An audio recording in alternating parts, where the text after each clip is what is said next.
Hi, I'm Beck and I'm a property investor. And I'm Daria. I own my own home and I'm curious about investing. We're the hosts of Investors in the Wild. We've heard it all before. Build your wealth, get expert advice, learn about high yield, high growth investments, blah, blah, blah. That's just not us. We're real mates with real talk about real estate. No ego, no financial advice. It's all about wins you can use right now. Let's get into it.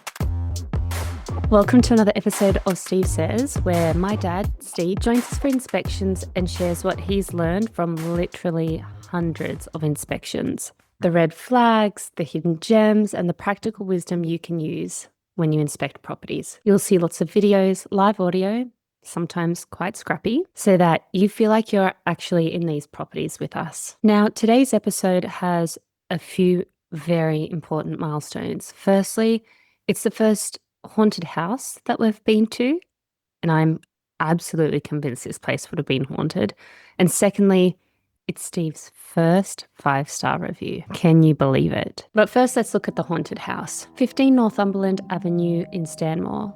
4 bedrooms, 2 bathrooms, 3 car spots. It's guiding about $3 million, but it was in a really bad way, so I thought it might go for a bit cheaper. Now, as you can see, on approach, you look at this house and straight away you're getting haunted vibes. It looks like no one's lived here for decades. In reality, the tenants had just moved out. Now, that's going to freak you out when you see the condition of the place. What did we like about this place? First, we didn't realize it initially, but it's 2 houses right next to each other, so it's a 2-for-1 deal. Second, it's Stanmore, beautiful area, nice streets, beautiful houses that have maintained their character. The ceilings were really high and 3 car spots. You just don't get 3 car spots in the inner west. It's wild. And lastly, 435 square meters. That's really, really big. What did we not like? Well, where do we start? It was the worst place we'd ever seen. The front of the house very clearly needed to be demolished. The house is very close to neighbours. Every window we looked outside, we were right up against a neighbour's house. Terrible laundry and no kitchen. The bathrooms were terrible. The toilets were actually outside. Look at that. So much water damage. I can't believe that people were living in this. I hope that they were getting Sydney's cheapest rent. Okay, I'll keep going with what we didn't like. It was very dark. The whole place needs to be repainted, including the ceiling. Look at that peeling. Just wow. Very old bathroom. It's potentially heritage, which makes restoration harder, more expensive, more restricted. And because of the dual living situation, everything needs to be done twice. You've got to do 2 bathrooms. You've got to do 2 kitchens. And this was just biting off a bit more than what I can chew. Actually, a little bit. Biting off much more than what I can chew. Here's what Steve had to say. You wouldn't touch it? Why is too much work? Yeah. Fun fact, this place sold a week later and it sold for $3.465 million. I don't know how the math works on that. Let's say you buy for 3.465. Let's just round it up to 3.5, right? You've bought a place for 3.5 mil. You're going to spend about $170,000 on stamp duty. Let's just round that up to 200. So you spent $3.7 million to get the place. Let's say you then spend $1 million renovating, given you have to do everything twice. You've then spent $4.7 million on the place. You've got to sell each place for $2.5 million to make profit, which is well above the area's median. And obviously there are a whole bunch of other implications in there on tax and how it was purchased, but they're just huge amounts of money. Anyway, good luck to the person who bought the haunted house. House number 2, Trade Street, Newtown. 3 bedrooms, 2 bathrooms, car spot, guiding 1.6 mil. Much cheaper. I like it already. What we liked about it, it was just so wide. You know, when you're looking at places in the east or the inner west, so many of them are just very narrow. This place was very wide because it was on the corner. What else we liked? Lots of light. The downstairs bathroom was in good shape. There was a working exhaust fan. Tick, Steve approved. Old school toilet at the back was pretty funny. Got a good laugh out of that. We liked that.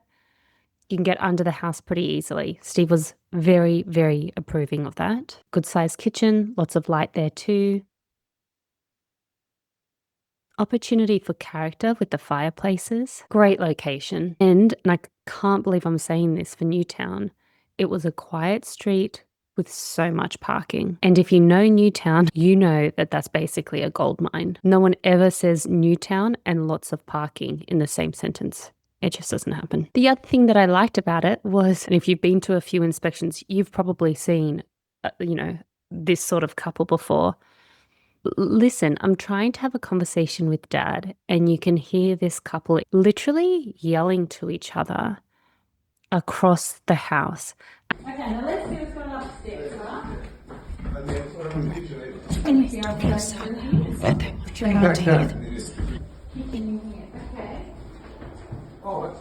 What's this? This is good. Hang on, honey. No. At one point, he's on the second story. She's downstairs in the kitchen, and he's calling out to her, and she's saying, "Coming, honey." They're talking to each other like they have the whole house to themselves, but it just felt so weird. Tell me that's not really weird. Anyway, this isn't a relationship podcast. What we didn't like, look, the shape was pretty awkward. I'm not impressed with this. You're not? I like the location. I like the location. I like that it lets in a lot of light. Why aren't you impressed with it? Bedrooms are just so weird. Can't put a bed. Where would you put a bed? Where would you put a bed? I think this is the master bedroom as well. Well, that's the thing. This is where the bed's gone before.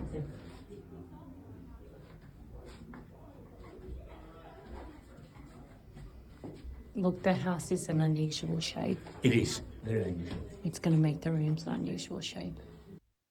The layout, it was just not really clear where a bed would even go. It was boxy. Check out this floor plan, like it's weird. You've got this part of the house where there's a bit of wall damage. Some wood was stuck to the wall. It's not a major downer, but, it requires sanding to get it back. Now, Dad picked up on this. It's not fashion. Okay. Can't knock down. Yes. No. That's just all I asked. Here Steve's asking if the house is heritage, and the agent says it's conservation, and then he says you can't knock it down. Now, I'm not a heritage expert, but ChatGPT highlights that when a house is conservation, minor works like repainting the exterior or replacing windows may require council approval, and you can't significantly alter the structure without heritage consent. So the agent kind of downplays it. Oh, you can't knock the place down. But actually, there's a whole bunch of stuff that you can't do when the house is conservation. Again, I'm not an expert in this. I am leaning purely on ChatGPT. What else we didn't like? Water damage in the kitchen. The house itself was just very run down. Each room would need to be sanded back, primed, repainted. The floors would need to be redone. The bathrooms need to be done. The kitchen needs to be done. The exteriors need to be done. The stairs are terrible. They're so steep. There's mold. It smells really bad. And the roof needs to be resealed. So the roof, you'd want to reseal that? You have to. You can actually see, you have a look at how old it is and mouldy. What are Steve's thoughts? How many stars for that one? I don't like it. At all? At all? I'm not impressed. Can't put a bed. Yeah. They're all more or less single beds. Double bed. Yes, you've got a lot of sun, but I don't particularly like it. Just the way the sizes are, the way that on an angle, the bedrooms. It's too awkward. Too many differences. The shapes are terrible. Yeah. That's what I said. I don't like the house. I don't like it. At all? I'm not impressed. I don't particularly like it. So in case Steve's being a bit too cryptic, he really didn't like it much at all. Okay, place number 3.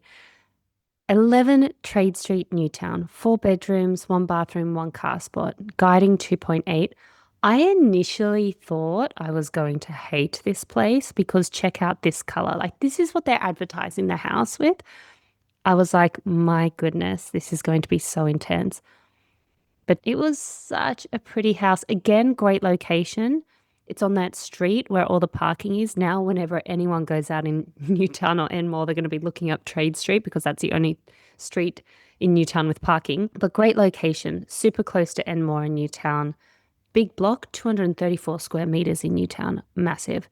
Really nice, low maintenance backyard. It's on a corner. It's not boxy and narrow like so many of the other houses are. You could live in it. It's very livable, so you could live in it while improving it. Great character, this big, beautiful fireplace. It's a huge house, high ceilings. It's not heritage. The rooms were pretty big and there was still room to improve. So if bright red paint isn't your thing and bright red carpet isn't your thing, you can improve the floors, you can repaint it, add some windows to make it a bit brighter. I thought maybe at the back here, you could do some really nice French doors and make that outdoor area a little more charming. You might want to add a bathroom downstairs. Currently, the only bathroom is upstairs. You probably want to refresh the bathroom and the kitchen. But again, it's not needed. This place is perfectly livable and it's beautiful. What we didn't like, it's definitely going to go for over $3 million. The red carpet is new and it's so nice to put your feet on. But it's just a lot. It's very dark upstairs. You definitely need more windows, which, adds money, a few $1,000s here, a few $1,000s there, especially because it's double brick. So adding another window, adding more windows will add up very quickly. But the problem is it's dark during the middle of the day in springtime. So one thing that Dad pointed out. What's star rating? I'd say 2 or 3. It's too dark. The place is very dark. You're not getting any sun. Nothing. When it's dark, something like that, in the winter it gets worse. Oh my God, I didn't even think of that. We're there on a very sunny day and it was still very dark. Exactly. In winter, and it's thick and dark. You have to have the lights on 24/7. There you go. During the winter months, this place is going to look pretty dark and depressing. All right. And then we're reaching our grand finale. 143 Mullen Street, Roselle. This will forever be the house that got away. I every day think about this place and regret not looking at Roselle sooner. Let's talk about this place. 3 bedrooms, 2 bathrooms, 1 car spot. I didn't realize this at the time, but it was guiding around $2 million. What did we love about it? Very big rooms. My goodness, I have not seen rooms that big in a very long time. Crazy high ceilings. It was on a corner, so lots of natural light coming into the house. Scope to improve the bathrooms, to improve the kitchens, to improve the floors, to improve the outdoor area, but not crazy. Again, it's perfectly livable as it is, and then if you want to make these improvements and add more value, that's available. You could easily add a 4th bedroom, lots of ventilation. We all know from previous Steve Says episodes that ventilation is a thing, and we all need to think about ventilation. No maintenance in the front and backyard, and just a great location close to the city. It'd take you 20 minutes to get into the city. What did Steve think? That is a perfect house, Really? I'm telling you now. Okay. Very nice. What's your star rating for that place? Offer. Exactly. Presentation, room. I'd say a 5. Really? No, it's out of 5. It is 5. I You've think it's a never perfect given house. it 5 stars. That is though. a perfect house. But you've never given it 5 stars. It's a perfect. That's going to be your first ever 5 out of 5. It's So this is going to be very controversial, Dad. Everyone's going to be like, oh my God. that actually hit the spot. The last one hit the spot. Hit the spot. Perfect. Why? Because you could improve it, but well, the rooms were the right size, Yes, right? exactly. It's exactly what you were saying about what's wrong with the last one. Fans plus good sized windows here. Yeah. The bathrooms you need a good window. Yeah, That was a perfect house. yeah. That was just So much natural light as well. The whole house. Hey, Oh my God, it literally does tick all of the boxes. No maintenance, front and backyard, lots of light, yeah. ventilation, huge rooms. Well, Steve says a perfect house. This place sold at auction later that afternoon for $2.35 million. So within our budget, a perfect place. I didn't see it until the day that it was going to auction. I hadn't checked out Roselle before. And so now this is the new one that will be the one that got away. If you can believe it, I've now inspected about 30 places in the last few months. And because I missed out on this one, Steve will be back for another episode of Steve Says. Wish us luck. Hello, it's Beck. If you thought this episode was valuable, please help others to find it by finding us on Spotify, dropping a rating or review, or just sharing it with a friend who would find these stories relatable and insightful. And if you're an investor with insights to share, hit us up on Instagram at investorsinthewild or email investorsinthewild@gmail.com. After all, we're all mates helping each other. And if you're a hopeful investor, we would love to hear from you. Reach out with feedback, questions, or topic ideas. It would be great to hear what you want to see behind the investing curtain. Talk soon.